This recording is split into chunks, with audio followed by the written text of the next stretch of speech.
본 방송에서 제공하는 투자 정보는 투자 판단에 대한 조언입니다. 방송에서 제공하는 주식의 가치, 가격 상승 및 가격 하락에 대해서는 방송사에서 보장하지 않습니다. 네, 안녕하세요. 평택촌놈 정석투자 MC 김은혜입니다. 자, 오늘은 한 주간의 마무리가 되는 금요일장이었습니다.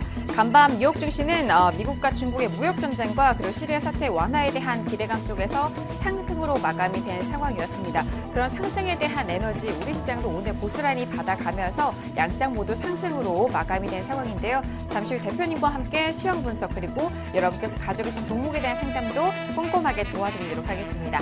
아울러 저희가 방송 중에 제공된 정보는요, 투자 판단에 대한 조언입니다. 해당 상품의 가치와 수익률을 보장하지 않는다는 점 오늘도 다시 한번 유의해 주시길 바라겠습니다. 자, 오늘은 금요일장인데요. 금요일 조작 함께 해주실 분입니다. 주식 투자의 교과서 정우영 대표님을 먼저 화면 통해서 만나보시죠.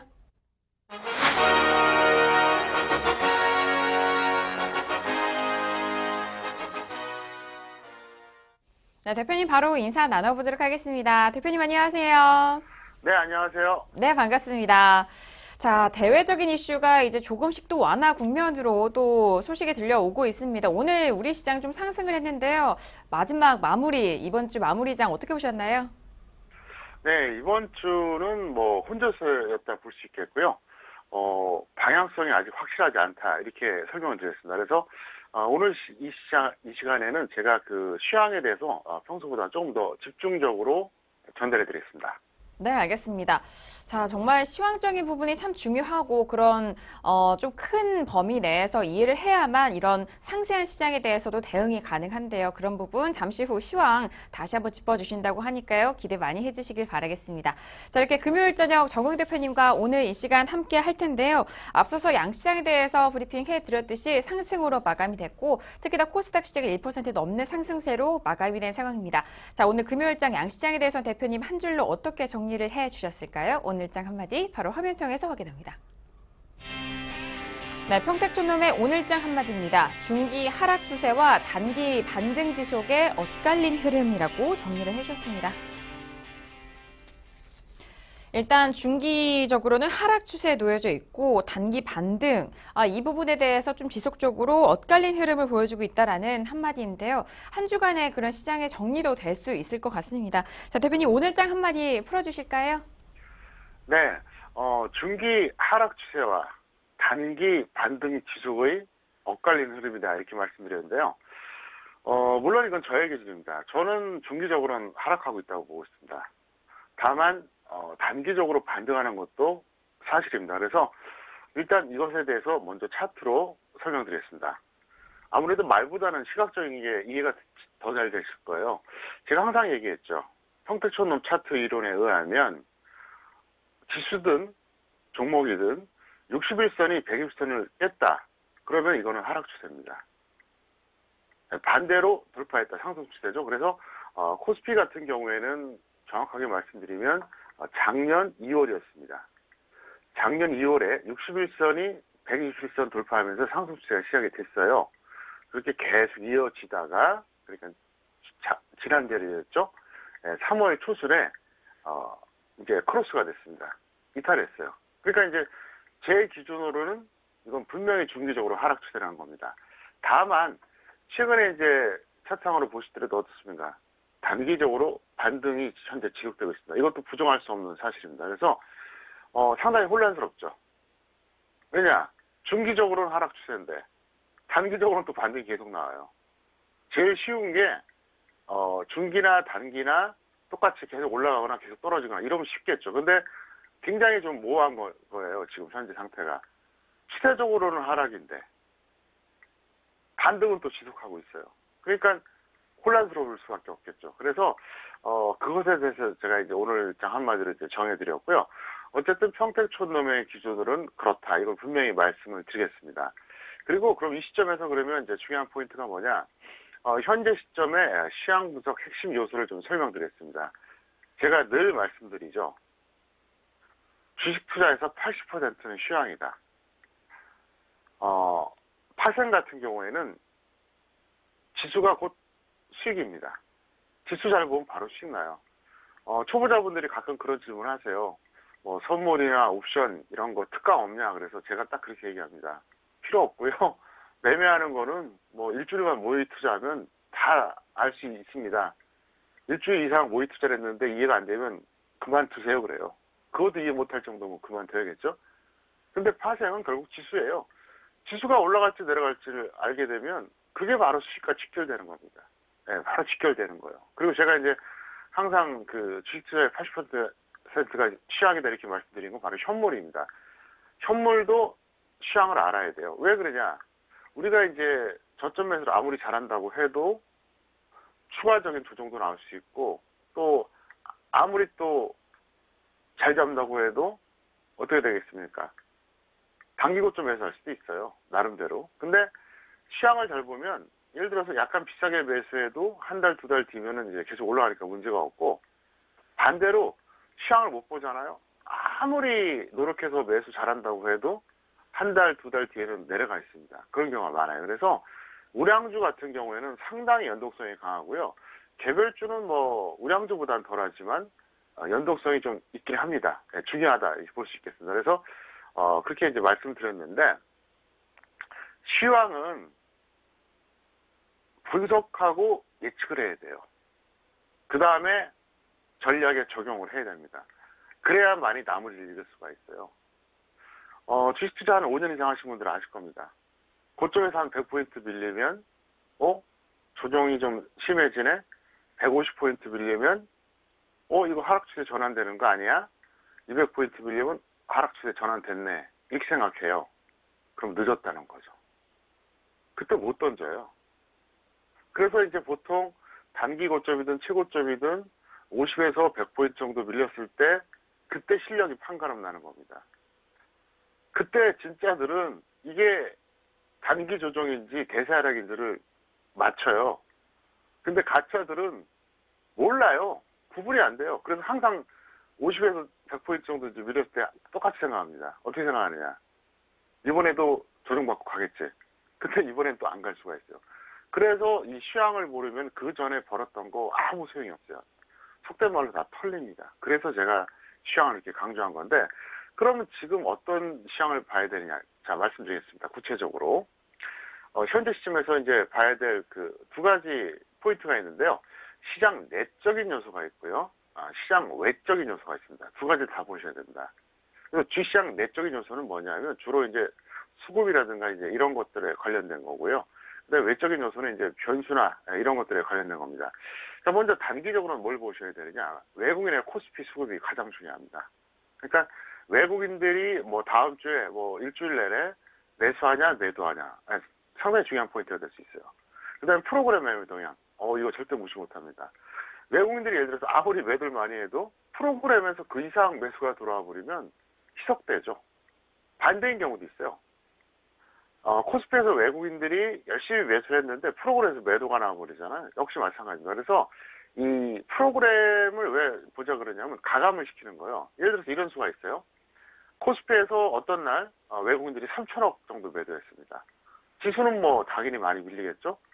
근데 프로그램에서 3천억 정도 매수가 들어왔어요. 그래서 아마 오후에 이렇게 올라오는 경향이 있잖아요. 그러면 사람들은 야 별로 안 빠졌네 이렇게 생각한다는 거죠. 아니라는 얘기예요. 그게 비정상이에요. 왜? 프로그램은 그 다음날 매도로 전환될 수 있거든요. 그러니까 외국인들의 그 코스피 매매 동향은 일종의 의지가 반영됐다 이렇게 볼 수 있죠. 같이 판단하고 이제 움직이는 건데 프로그램은 좀 달라요. 좀 기계적입니다. 그래서 예를 들어서 어떤 등락이 있을 때 프로그램이 있었냐 없었냐에 따라서 해석이 달라진다는 거예요. 그래서 이걸 보시라는 거고요. 중기는 뭐냐? 외국인의 선물 수급을 보세요. 당연하죠. 이 선물이라고 하는 게 결국 이제 그 뭡니까? 앞으로의 어떤 그 지수 전망을 말하는 거예요. 그래서 이게 선물할 때 그 선자가 한자로 먼저 선자예요. 그리고 이제 영어로는 퓨처죠. 미래를 말하는 거예요. 그렇기 때문에 현재 관점에서는 단기적으로는 외국인들이 코스피에서 어떻게 하느냐 이게 포인트가 되겠고요. 또 거기에 맞게 프로그램 쪽에서 뭐 똑같이 뭐 매수 매도가 나오느냐 아니면 반대로 나오느냐 여기에 따라서 가감을 할 줄 알아야 돼요. 그게 바로 수정 지수를 만드는 첫 번째 조건이에요. 그 다음에 두 번째가 뭐냐? 중기적으로는 외국인들의 선물 수급 이걸 보시고요. 그 다음에 코스닥의 5대 업종의 탄력을 보셔야 된다. 5대 업종이 뭐냐면 원래 그 코스닥의 3대 업종은 뭐였었냐? 인터넷, 디지털 콘텐츠, 소프트웨어입니다. 그런데 여기다가 이제 두 가지가 들어갔죠. 최근에 몇 년 전부터. 바로 제약하고 반도체입니다. 그래서 5대 업종을 계속 보셔야 되는데 이게 이제 중요한 포인트다 설명드리겠고요. 그 다음에 이제 잠깐 차트로 설명드리겠습니다. 이건 좀 길더라도 제가 설명을 해드릴게요. 자, 코스닥을 보시면요. 자, 보세요. 이게 인터넷 업종입니다. 자, 분명히 상승추세 유지되고 있죠. 네, 올해 1월에 상승추세 전환되고 난 다음에 계속 유지되고 있어요. 그 다음에 두 번째 디지털 콘텐츠. 이건 작년 11월에 상승추세가 시작됐습니다. 주로 게임주들이 있는 거예요. 그 다음에 소프트웨어입니다.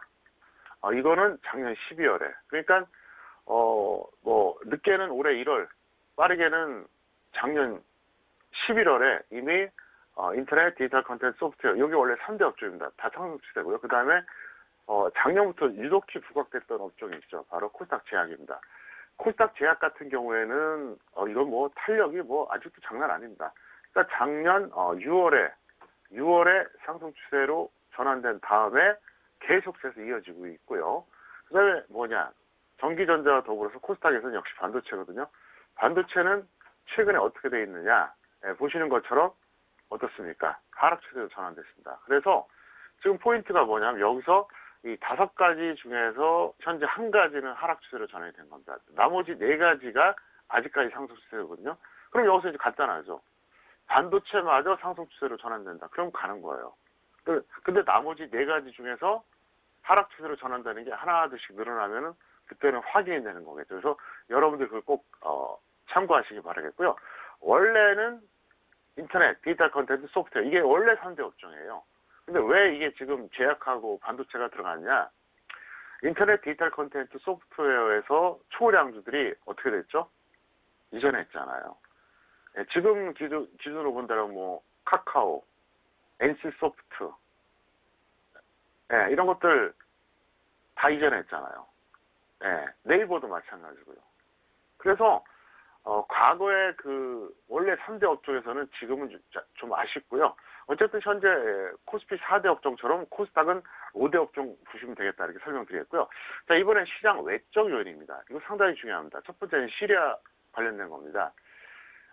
지금 미국하고 영국, 프랑스는 시리아를 공격한다고 지금 마음을 먹었어요. 그래서 지금 현재 언제 공격할 건지, 어느 정도 공격할 건지, 이게 이제 포인트가 되겠는데, 더 중요한 건 과연 러시아에서 어떻게 반응하느냐. 이게 상당히 중요하겠죠. 왜냐하면, 시리아를 지원하는 게 러시아라는 건 이미 다 알고 있는 사실 아닙니까? 두 번째, 미중 무역전쟁입니다. 제가 이제 이번 주에 그런 말씀드린 적이 있어요. 경제와 정치가 다르다. 경제는 명분 없어도 된다. 근데 정치는 표면적인 명분과 이면적인 실리를 갖고 하는 것이 바로 정치다. 지금 트럼프는 정치를 하고 있는 거거든요. 그래서 제가 항상 말씀드렸잖아요.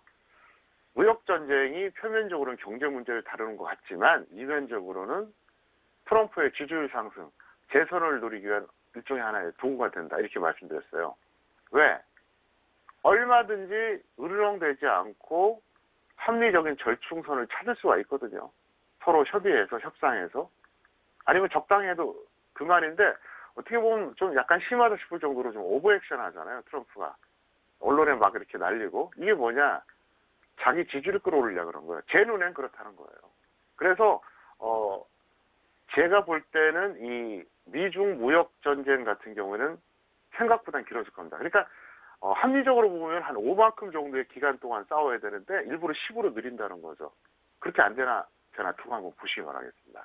그 다음에 이제 북미 정상회담인데 5월 하순 예정돼 있잖아요. 뭐 늦으면 6월 초순인데 어쨌건 간에 4월 중에 이게 뭔가 가닥이 잡혀야 되는데 이게 2주밖에 안 남았어요. 늦어도 5월 초까지는 확정이 돼야 되는데 지금 포인트가 뭔지 아십니까? 핵심은 지금 아직까지 결정이 안 되고 곁까지만 지금 결정이 됐습니다. 곁까지가 뭐냐? 언제쯤 할 것이냐? 네, 그래서 뭐 5월과 6월 초 됐죠. 그 다음에 장소가 어디냐? 아직 확정도 안 됐어요. 그 김정은이가 좀 약간 좀 착각하는 게 있죠. 중국하고는 정상회담 하면서 지는 갔으면서 트럼프한테 오라면 오겠습니까? 안 오죠. 그래서 뭐 올란바토르 얘기도 나오는데, 근데 정작 중요한 건 뭐냐? 의제예요, 의제.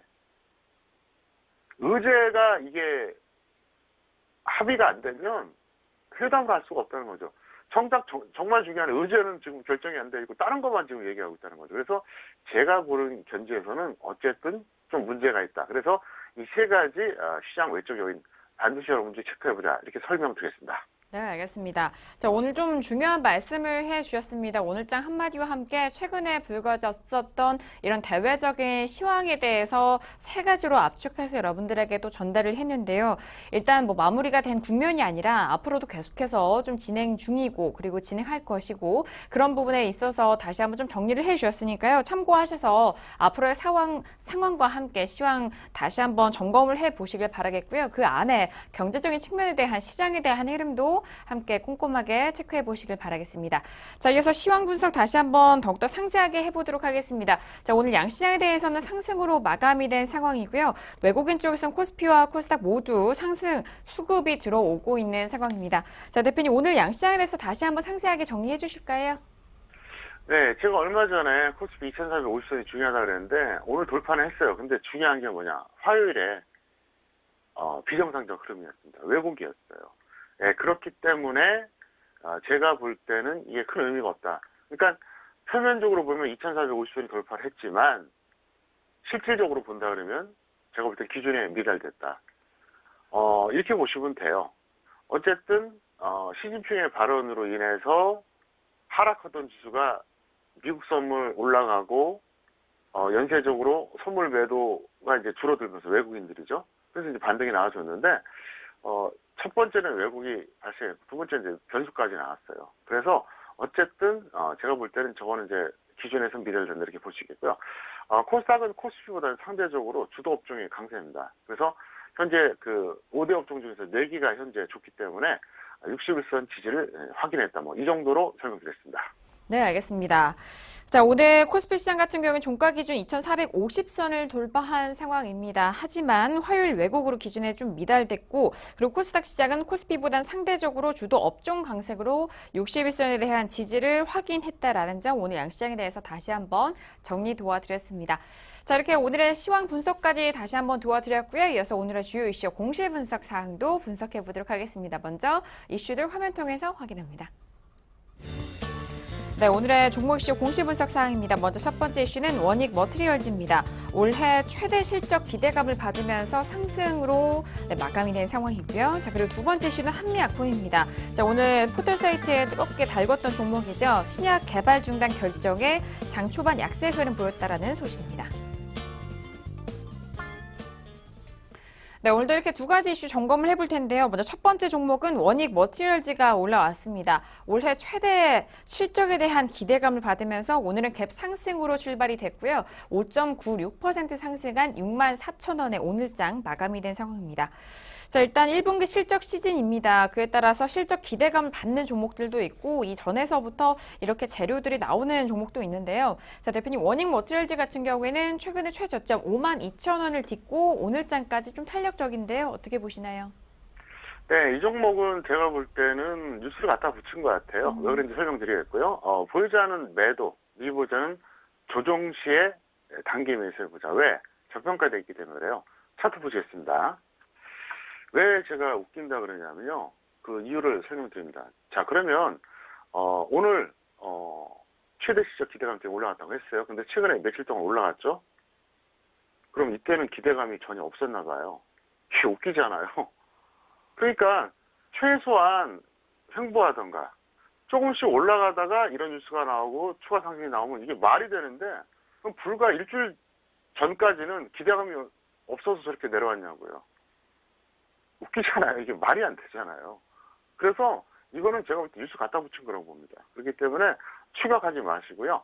없는 분들은 어쨌든 저평가돼 있고 나름대로 조정받았으니까 조정받으면 접근하자 이렇게 설명드렸습니다. 네, 알겠습니다. 원익 머티리얼즈는 이런 이슈를 좀 일단은 좀 공개를 한 것 같고 노출한 상황이고요. 현재 구간에서는 보유자는 매도 의견이었고요. 미보유자는 조정 시 단기 매수 접근 가능하다라는 의견이었습니다.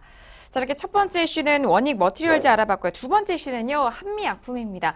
자, 한미약품 같은 경우에 신약 개발 중단 결정에 장 초반부터 약세 흐름 보였었던 상황이고요. 자, 오늘 한미약품은 그래도 약보합권에서 마감이 됩니다. 54만 원에 마감이 된 상황입니다.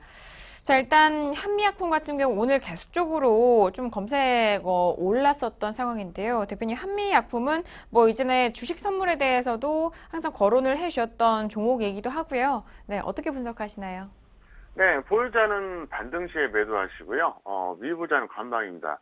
뭐 시약 개발을 뭐 한두 가지 하는 것도 아니고 뭐 그거 중단됐다고 해서 뭐 급락하는 것도 솔직히 이해가 잘 안 돼요. 하지만 어쨌든 저는 끝났다고 봅니다. 그리고 적정 주가가 11만 7천 원짜리입니다.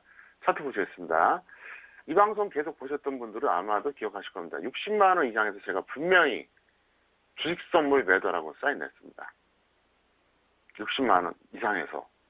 그럼 60만 원 이상 들어갔다고 하더라도 어떻습니까?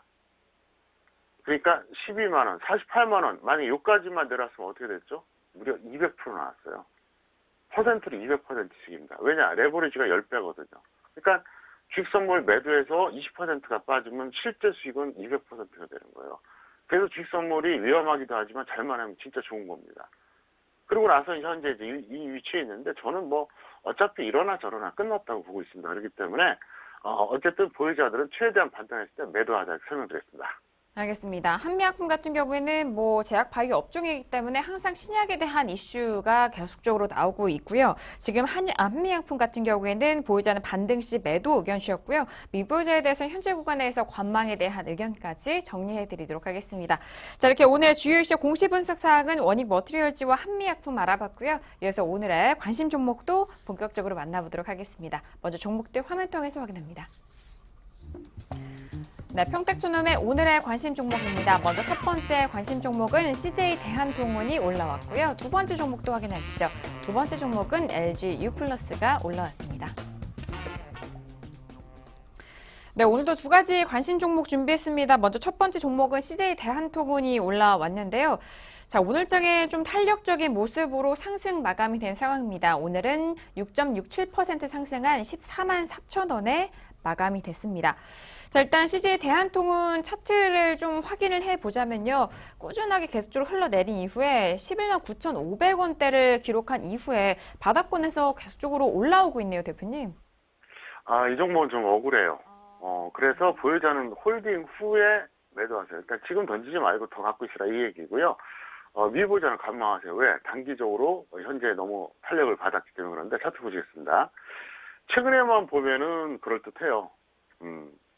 나름대로 탄력을 받았죠. 근데 사실 빠진 건 생각하면 좀 억울하다는 거죠. 그래서 고점에서 매수하신 분들은 지금 던지는 건 조금 아쉽다. 좀 더 홀딩했다가 매도하자 설명드렸고, 근데 미보유자는 지금 들어간 건 아니에요. 여기서 조정을 받으면 들어가세요. 이 종목이 왜 억울하다고 말씀드리냐면 차트 보시기 바랍니다. 다른 업종들이 그렇게 날아갔을 때 이 종목은 2016년이 고점이었어요. 작년도 아니고 그러니까 2년 전이죠. 그런데 지금 유통업이 안 좋나요? 좋아요. 유통업이 좋은데 택배회사인 그 CJ 대한통운이 나쁘다. 이거 솔직히 좀 앞뒤가 안 맞아요. 그래서 제가 그런 말씀 드렸잖아요.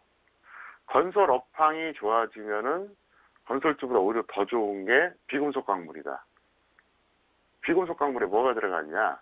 레미콘 회사들 들어가 있고요. 선재 회사들 들어가 있어요. 선재가 뭔지 아시죠? 그 건축할 때, 건설할 때 보면은 쓰는 그 자재들. 그러니까 건설은 정확하게 말하면 건축 플러스 토목을 합쳐서 건설이라 그런 겁니다. 그러니까 건설하고 건축하고 좀 다른 겁니다. 그래서 건설은 건축과 토목을 합친 개념이 바로 건설이에요. 어쨌든 건설이 좀 활성화됐을 때는 오히려 건설회사보다 그게 더 좋아요. 비금속 광물이. 왜? 건설회사들은 예를 들어서 어떤 그 실적 경쟁을 해야 되잖아요. 뭐 수주도 해야 되고 뭐 아파트 짓는 회사들은 어떤 회사가 더 많은 아파트를 짓나 뭐 이런 걸 해야 되는데 레미콘 회사나 선재 회사는 누가 짓든 상관없어요. 네. 부품을 대는 거잖아요, 일종의. 우리가 이제 어떤 기계로 말하면 부품을 대주는 거예요. 마찬가지로 유통주들이 좋으면은, 그러니까 나름대로 그 유통회사들이 좋으면은 택배회사는 그냥 같이 가는 거예요. 어떤 유통회사에서 장사가 잘 되든 상관없거든요. 근데 이제 대한통운 같은 경우 적정주가 대비로 봐도 현재 저평가돼 있고 너무 추세가 안 좋았다는 거죠. 그래서 일단 대한통운은 여태까지 홀딩하신 분들은 지금 던지는 건 조금 억울합니다. 그래서 한번 버텨보시고요.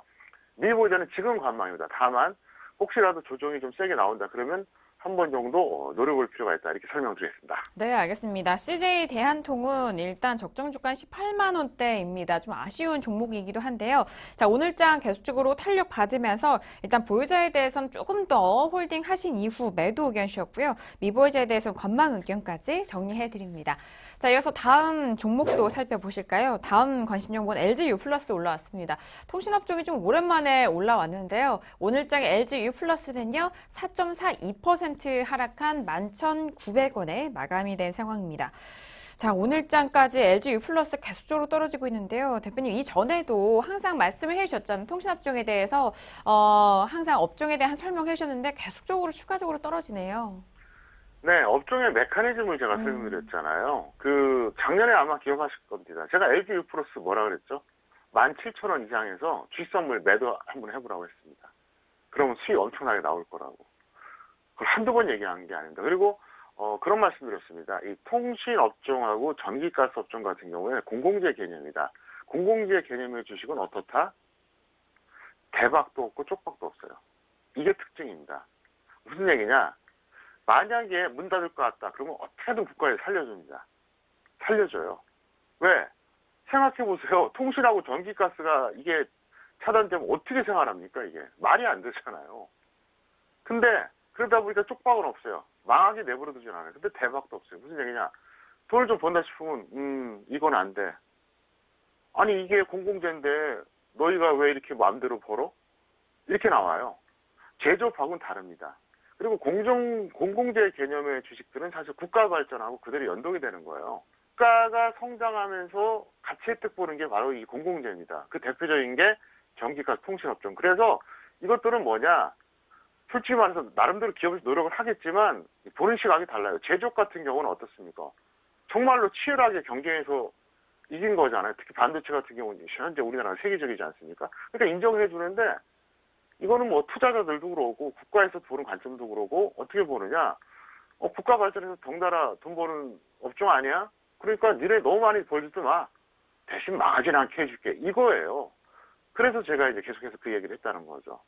어쨌든 제가 작년 내내 그런 개념을 설명드렸는데 왜 이게 중요하냐? 이런 것들을 알고 투자하면 훨씬 더 유리하겠죠? 차트 보시겠습니다. 자, LG유플러스 같은 경우 제가 작년에 17,000원 이상에서 주식선물 매도하라고 한두 번 얘기한 게 아닙니다. 계속 얘기했어요. 지금 어땠을까요? 지금 뭐 12,000원 깨졌으니까 얼마예요?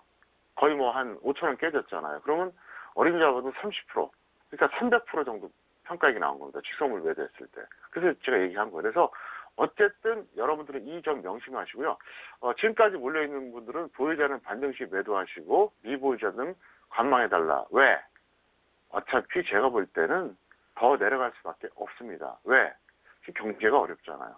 국민들이 사정이 안 좋잖아요. 그렇기 때문에 이 메커니즘 꼭 기억하셨다가 여러분들이 앞으로 전기가스나 통신업종은 최대한 많이 이렇게 활용해 주시기를 바라겠습니다. 네, 알겠습니다. 자, 일단 LG유플러스 같은 경우에는 보유자 반등시 매도 의견이고요. 미보유자는 관망 의견입니다. 그리고 전기가스업과 통신업에 대한 부분 다시 한번 또 상세하게 전달을 해주셨으니까요. 잘 참고하시고 현명하게 대응해 보시길 바라겠습니다. 자, 이렇게 오늘도 두 가지 관심 종목까지 여러분들을 찾아가고 있습니다. 저희가 말씀드린 내용은요. 투자 판단에 대한 조언이고요. 해당 상품의 가치와 수익률을 보장하지 않는다는 점 다시 한번 유의해 주시길 바라겠습니다.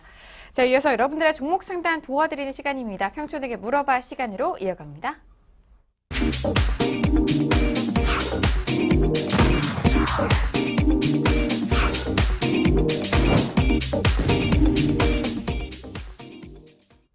네, 네, 이번 시간 평촌에게 물어봐 시간입니다. 샵 0082번으로 여러분께서 보내주신 문자, 이번 시간을 통해서 대표님이 상담 꼼꼼하게 도와드리는 시간입니다. 많은 분들 문자를 계속해서 주고 계시는데요. 그럼 오늘 첫 번째 문자 상담부터 이어가 보도록 하겠습니다.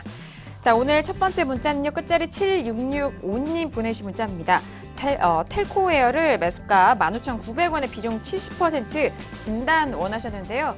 자, 오늘 첫 번째 종목 상담은 텔코웨어입니다. 오늘 종가 확인할까요? 오늘은 강보합 마감이고요. 16,350원에 마감이 됐습니다. 네, 텔코웨어 같은 경우는 15,900원에 매수하셨는데 차트를 보니까 끊임없이 우상향하면서 올라가고 있네요. 수익권이시지만 일단 좀 따라잡으신 느낌이신데 어떻게 보시나요, 대표님? 네, 제가 시황 부분하고 관심 종목 부분에서 시간화를 너무 해서, 이제 종목 상담 코너에서는 제가 이제 교육 내용이 있는 거는 좀 자세하게 해드리고, 그렇지 않은 것들은 그냥 간단하게 제가 답변하겠습니다. 즉시 매도 후에 확실한 조정 시 재매수하자. 이 정도로 설명드렸습니다. 알겠습니다. 텔코웨어 같은 경우에는 즉시 현재 부근에서 즉시 매도 이후에 가격대가 확실하게 조정될 때 다시 한번 재매수 의견 드렸습니다. 워낙 또 고점에서 매수를 하신 부분이고 현재 부분까지 계속적으로 올라왔기 때문에 확실한 조정 때 다시 한번 재매수 노려보시길 바라겠습니다. 자, 이어서 다음 문자 상담도 이어갈까요? 다음 문자는요. 끝자리 6677님 보내신 문자입니다. 휴메딕스를요. 매수가 56,700원에 비중 60% 어떻게 해야 될까요? 문자 주셨는데요. 먼저 오늘장 휴메딕스 종가 확인할까요? 오늘은 1.39% 상승한 43,700원에 마감이 됐습니다. 자, 휴메딕스 같은 경우는 조금은 아쉬운 상황입니다. 56,700원대 매수를 하셨는데 그렇다면 지금 꽤 오래되신 것 같은데요, 대표님?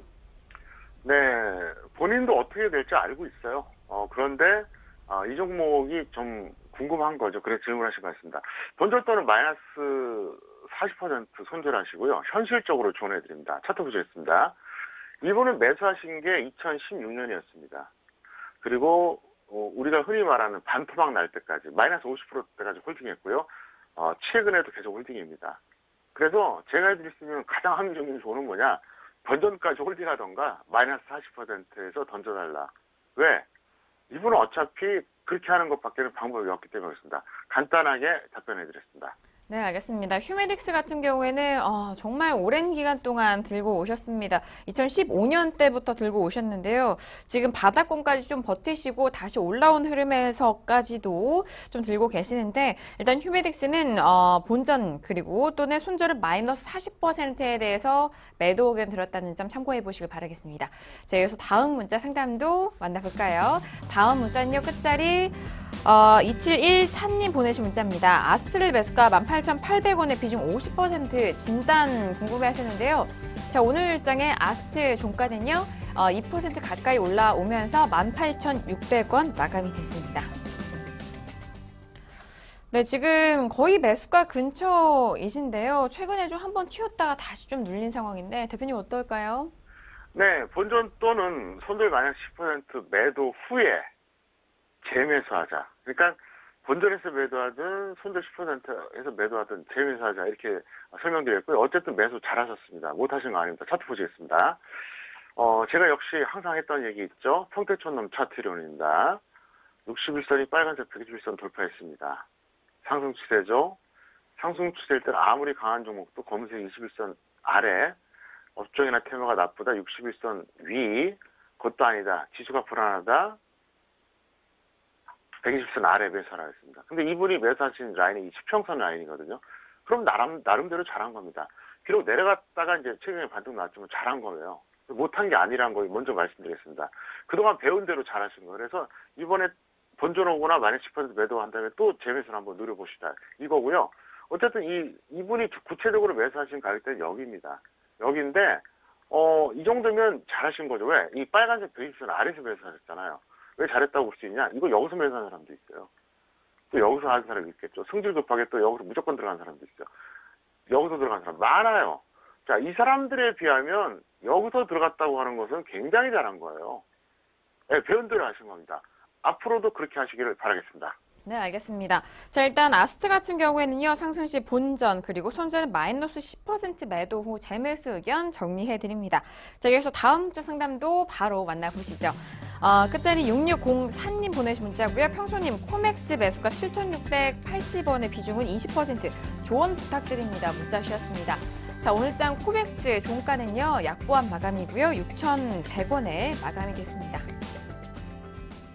자, 코맥스 같은 경우에는 오늘장 6,100원인데 7,000원대 매수를 하셔서 꽤 좀 매수가가 높으신데요. 대표님 어떻게 보세요? 네, 손절 마이너스 15% 또는 마이너스 25% 매도하시고요. 비합리적인 고점 매수입니다. 이분은 현재 하시는 주식 투자를 중단하시고 처음부터 기초부터 닦으세요. 이분 그 매수한 가격대 차트 보여드려봐야 제가 볼 때는 시간만 아까워요. 그동안 이런 류의 상담을 수도 없이 했기 때문에 제가 해드릴 말씀은 뭐냐, 중단하고 먼저 기초부터 닦고 실전 투자하시기를 바라겠습니다. 네, 알겠습니다. 일단 코맥스 같은 경우에는 7,000원대 후반대 매수를 하셨던 부분이 고가입니다. 그 이후 계속적으로 흘러내리면서 손절 타이밍도 좀 지나치신 것 같은데요. 일단 상승 시에는 마이너스 15% 그리고 더 하락 시에는 마이너스 25%의 매도 의견 들었으니까 참고해 보시길 바라겠습니다. 자, 여기서 다음 문자 상담도 도와드립니다. 자, 다음 문자는요. 끝자리 0416님 보내신 문자입니다. 경보제약을 매수가 16,100원에 비중 50% 목표가 부탁드립니다. 라고 문자 하셨는데요. 자, 오늘장 경보제약은요, 강보합 마감입니다. 16,250원 마감이 됐습니다. 경보제약은 최근에 만원대에서부터 꾸준하게 올라가고 있는데 지금 수익 구간에 계십니다. 대표님 어떻게 보세요? 네, 본전 또는 수익 플러스 10% 매도하시기 바랍니다. 전형적인 추격 매수예요. 네, 위험한 추격 매수입니다. 이렇게 하시면 안 돼요. 그리고 이제 이 방송 통해서 제가 이제 각종 평택촌 차트 이론 또 여러 가지를 알려드리잖아요. 그냥 그것만 잘 하셔도 돼요. 그것만 잘해도요, 그 전보다 훨씬 나아질 겁니다. 그냥 이 공개적으로 이렇게 무료로 해드리는 이 내용만 잘 참고하셔도 될 거예요. 그래서 이분한테는 제가 뭐 길게 드릴 말씀 없고요. 이렇게 하시면 안 된다. 이렇게 설명드렸습니다. 알겠습니다. 경보제약 워낙 최근에 올라오는 흐름에서 좀 따라가신 흐름이 좀 아쉽습니다만 일단 손절은 본전에 잡아주시고요. 그리고 수익은 목표가 궁금하셨으니까 10%에 대한 목표가 설정 도와드립니다. 자, 이어서 다음 문자 상담도 들어볼까요? 자, 다음 문자는요. 끝자리 1118님 보내신 문자입니다. 삼성증권을 매수가 37,000원에 비중 20% 향후 전망 궁금해 하셨습니다. 자, 오늘장의 삼성증권 종가는요, 보합권 마감이고요. 35,700원 마감이 됐습니다. 자, 일단 최근에 삼성증권이 좀 좋지 않은 악재가 이어졌고 오늘장은 좀 보합권에서 좀 방어가 됐지만 37,000원대 지금 손실을 보고 계십니다. 대표님 어떻게 보실까요? 네, 나름대로 이분은 저점 매수하신 거예요. 왜냐하면 이제 급락했을 때 매수했기 때문에. 근데 이제 제가 볼 때는 본전 또는 마이너스 10% 매도에 관망하자 설명드리겠고요. 신뢰도가 상당히 떨어졌죠. 그래서 좀 부정적이다 볼 수 있겠습니다. 이번에 뭐 삼성증권 사태 여러분들 뉴스 보셔서 아시겠지만 좀 황당하잖아요. 그리고 도덕적으로도 좀 문제가 있습니다. 어쨌든 현재 지수도 그렇고 이 종목도 그렇고 특히 삼성증권 같은 경우는 이제 상당한 시간 동안 신뢰 회복을 하기 위해서 각고의 노력을 해야 될 것 같습니다. 어쨌든 어차피 여러분들이 증권주를 잡는다면 삼성증권보다는 다른 쪽으로 베팅하시기를 바라겠습니다. 알겠습니다. 삼성증권은 뭐 오늘 헤드라인 뉴스 안에서도 말씀을 드렸듯이 신뢰도에 대한 부분이 많이 좀 추락한 상황입니다. 일단 본전 또는 마이너스 10% 손절 라인까지 잡아드렸으니까요. 이후 관망에 대한 의견까지 적용해 보시길 바라겠습니다. 자, 여기서 다음 문자 상담도 빠르게 도와드릴게요. 다음 문자는 끝자리 2277님 보내신 문자입니다. 수고 많으십니다. 일양약품을 매수가 53,000원의 비중 60% 진단 부탁드립니다. 문자 하셨는데요. 자, 오늘 일양약품은 어떻게 흘러갔을까요? 오늘도 탄력적입니다. 일양약품은 5.82% 상승하면서 45,450원에 마감이 됐습니다. 그런데 일양약품을 꽤 높은 가격대에 매수를 하셨습니다. 그리고 좀 오래되신 것 같은데요. 일양약품 같은 경우에는 어떻게 하면 좋을까요, 대표님? 네, 이분은 2016년 여름경에 매수하셨습니다. 그러니까 지금 뭐 2년은 안 됐다고 하더라도 거의 뭐 한 1년 9개월, 10개월 정도 된 것 같은데 현실적으로 중기 보유하세요. 그리고 신저가 이탈 시에는 재질문하시고 아니면은 지금까지 홀딩하신 분이니까 제가 볼 때는 던질 분은 아니라고 봅니다. 20개월 정도 홀딩했었기 때문에 조금 더 갖고 계셔 보시기를 바라겠습니다. 알겠습니다. 일양약품 같은 경우에 정말 2016년부터 좀 들고 오시느라고 정말 마음고생도 좀 많으실 거고 손실을 좀 부거워하셨을 텐데 일단 일양약품은 조금 더 기다려 보시고요. 그리고 여기서 상승하지 못하고 떨어진다면은 신저가 이탈 시 다시 한번 저희 쪽에 샵 0082번으로 재질문해 주시길 바라겠습니다. 자, 이어서 다음 문자 상담도 도와드리도록 하겠습니다. 끝자리 2846님 보내신 문자고요. SFC를 매수가 8,200원에 비중 30% 전망 궁금해 하셨습니다. 자, 오늘장 SFC 같은 경우에는요, 3% 넘게 상승하면서 8,500원 마감이 됐습니다. 자, 일단 SFC 같은 경우에 소폭의 수익을 보고 계십니다. 대표님 어떻게 대응할까요? 네, 약간 좀 과도하게 추격하셨습니다. 수익 10% 또는 본전에서 매도하시기 바라겠고요. 그리고 나서 단타로 재매수하세요. 이 종목은 결과를 떠나서 너무 오버했어요. 차트 보시겠습니다. 여기서 하셨거든요. 네, 절대 잘한 거 아닙니다. 결과가 좋더라도. 제가 그랬잖아요. 자, 이 종목 추세가 뭐죠? 분명히 상승입니다. 파란색 61선이 빨간색 120선 돌파했잖아요. 자, 이럴 때 제가 뭐라 그랬습니까? 아무리 높아도 검은색 21선 아래, 낮으면 파란색 61선 위, 그것도 아니면 120선 아래. 무슨 얘기냐? 결국 120선 아래까지는 안 왔어요. 하지만 워낙 탄력적이다 보니까 이제 21선 아래나 61선 위에서 들어가면 딱 맞거든요. 그랬으면 지금 얼마나 좋았겠어요. 왜 이걸 이 꼭대기에서 잡냐는 거예요. 더 가더라도 이거는 절대로 합리적인 매매가 아니라는 겁니다. 다시 한번 평택촌놈의 정석투자 정의를 내려드리겠습니다. 위험관리와 수익 추구를 항상 동시에 고려하면서 과정이 합리적인 매매를 반복하는 겁니다. 그래서 확률을 높이는 거예요. 그래서 실패하지 않도록 확률을 높여서 꾸준하게 그 방법대로 반복하는 겁니다. 그래야만이 성공합니다. 어쨌든 이분 그 결과가 좋았다고 하더라도 절대로 잘한 게 아니니까 다음부터는 제가 말씀드렸던 이 이론대로 해보시기를 바라겠습니다. 네, 알겠습니다. SFC의 차트를 본다면은 대표님의 말씀이 더욱더 이해가 가실 것 같습니다. 워낙 또 급등하는 흐름과 우상향하는 흐름 속에서 추격 매수를 좀 과도하게 하신 부분 좀 많이 아쉬운데요. 수익은 10% 또는 본전의 매도 후 단타 재매수에 대한 의견 정리해드립니다. 자, 여기서 다음 문자 상담도 빠르게 도와드릴게요. 자, 다음 문자는요. 끝자리 8270님 보내신 문자입니다. STI를 매수가 23,700원에 비중 50% 어떻게 해야 될까요? 문자 하셨는데요. 자, 먼저 오늘장 STI 종가는 3.69% 빠진 22,200원 마감이 됐습니다. 자, 일단 STI는 좀 반대인데요. 최고가가 33,132원 찍고 난 이후 계속적으로 하락하고 있는 상황입니다. 대표님, 50% 비중인데 어떻게 할까요? 네, 약간 성급했습니다. 본전 또는 마이너스 10% 매도 후에 단기 재매수인데요. 차트 보시겠습니다. 이 종목도 마찬가지예요. 상승 추세입니다. 맞잖아요. 왼쪽에 보시면. 그래서 역시 반복적으로 얘기합니다. 21선 아래나 61선 위나 120선 아래에서 매수하자. 근데 여기서는 제가 매수하지 말라 그랬죠. 61선과 120선 사이에서 매수하는 게 아니에요. 근데 이분 매수 가격이 여기예요. 그러니까 약간 성급했다는 거죠. 정석대로 한다 그러면 이 빨간색 120선 아래에서 매수했어야죠. 그럼 이제 이렇게 반문하신 분이 있어요. 그럼 121선 이탈 안 되면 어떻게 하나요? 안 잡으면 되는 거예요. 다른 거 잡으면 되잖아요. 종목이 이것밖에 없냐고요. 이것만 지켜줘도 돼요. 물론 저 60일과 120선 사이에서 저점 찍고 다시 올라가는 경우도 있어요. 없다고 말하진 않겠습니다. 다만 확률이 떨어진다는 거예요. 제가 여러 가지로 이렇게 분석해 본 결과 61선이 이탈되고 점점 아래로 내려가면 120선까지 깨는 경우가 훨씬 더 많습니다. 그러니까 61선을 깼는데 120선을 깨는 경우와 깨지 않는 경우 두 가지 경우의 수가 있잖아요. 깨는 경우가 더 많더라 이거예요. 그래서 그 사이에서 매수하지 말라는 겁니다. 이것도 저의 오랜 경험을 통해서 제가 만들어낸 알고리즘입니다. 사실 제가 9시 방송에서 엄청 많이 알려드리는 것 같죠. 죄송한 표현이지만 10에서 15%밖에 안 됩니다. 왜? 시간 제한 때문에 그래요. 제가 뭐 노하우를 감추기 위해서 뭐 아껴서 뭐 그런 건 아닙니다. 시간이 제한적이기 때문에 그렇기 때문에 뭐 언제가 될지 모르겠는데 제가 어쨌든 서울경제TV의 어떤 교육 방송 프로그램을 하나 만들면 정말로 제가 아주 디테일하게 앞으로 설명을 드리겠습니다. 네, 알겠습니다. 자, 일단 STI 같은 경우에는요, 현재 구간은 좀 손실 구간이시죠? 지금 일단은 상승 시에는 본전 그리고 손절은 마이너스 10% 매도 후 단기 재매수 의견 드리도록 하겠습니다. 자, 이어서 다음 문제도 빠르게 좀 살펴드립니다.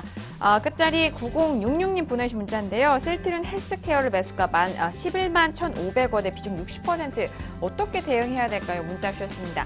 자, 오늘장 셀트리온 헬스케어는요, 3%가 좀 넘게 빠지면서 95,500원 마감이 된 상황입니다. 셀트리온 헬스케어도 좀 아쉽습니다. 16만 4천원에서 계속적으로 빠지고 있는데요. 대표님, 셀트리온 헬스케어 어떻게 보실까요? 네, 제가 1월 고점 이후에 매수하지 말라고 계속 강조를 했어요. 그런데 하셨어요. 그럼 안 되겠죠? 손절 마이너스 10% 또는 마이너스 20% 매도 후에 단타 재매수만 하세요. 단기가 아닙니다. 단기는 그래도 한 일주일 코스까지 되는데 단타는 오늘 샀다 오늘 파는 이런 패턴으로 하시고 아니면은 하지 말아달라 이렇게 설명드리겠습니다. 네, 알겠습니다.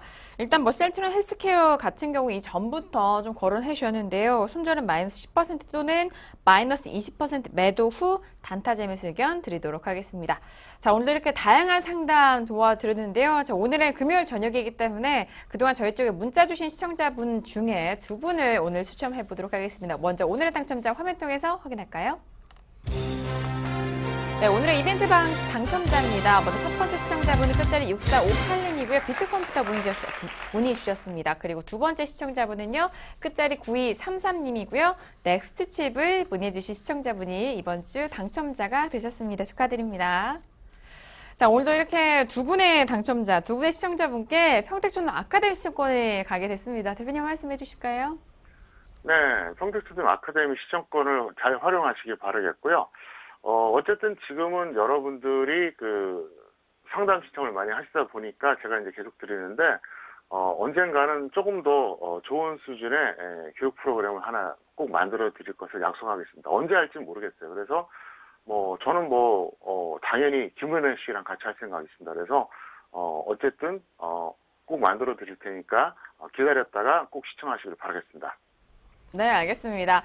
자, 저희가 매주 금요일 저녁이죠. 샵 0082번으로 저희 쪽에 상담 주신 시청자분 중에 두 분을 추첨해서 이렇게 평택초등 아카데미 시청권을 드리고 있습니다. 자, 매주마다 저희가 금요일 저녁 당첨자가 발표가 되니까 그동안 문자도 많이 보내주시길 바라겠습니다.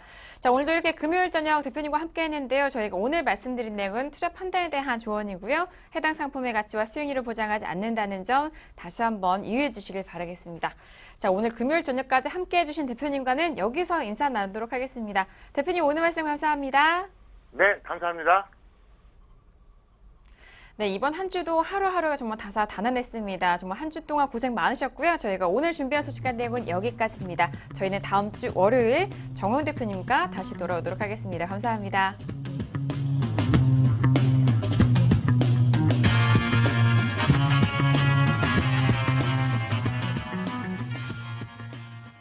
본 방송에서 제공하는 투자 정보는 투자 판단에 대한 조언입니다.